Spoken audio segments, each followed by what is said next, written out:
En 1971, la Poste célèbre l'ouverture des États généraux le 5 mai 1789.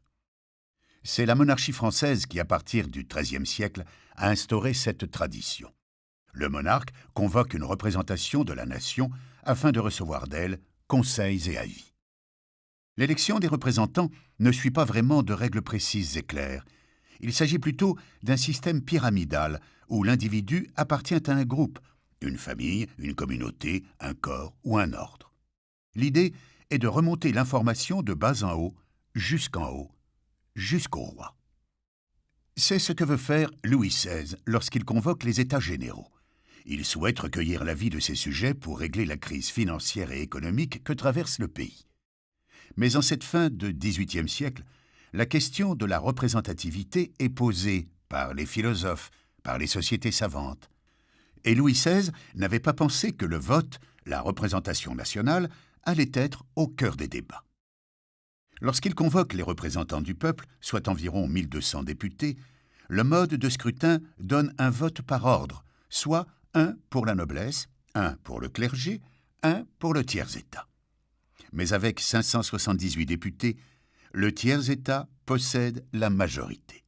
Il trouve donc injuste le vote par ordre qui le met à égalité de voix avec le clergé et la noblesse.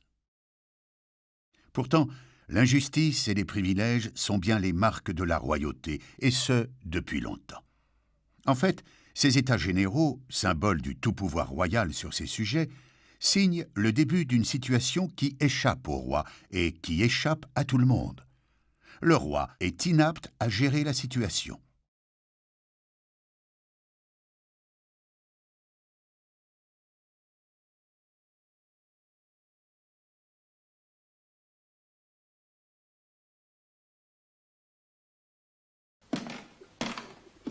Ils veulent que vous votiez par ordre, c'est ça? Pardi. Le clergé plus la noblesse, ça fait 2 voix contre 1. À ce jeu-là, nous serons toujours perdants. Par contre, si nous votons par tête, le tiers-État a la majorité. Necker n'est pas stupide, il sait ce qu'il veut. Il a de bonnes intentions, mais il est banquier et suisse.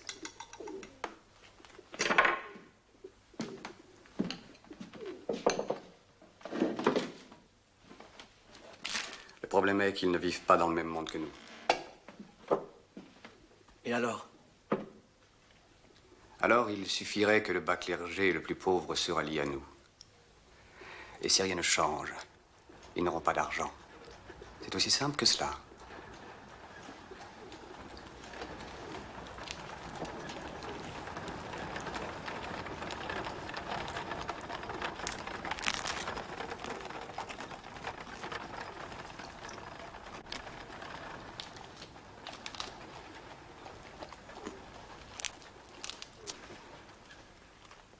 Tu te souviens?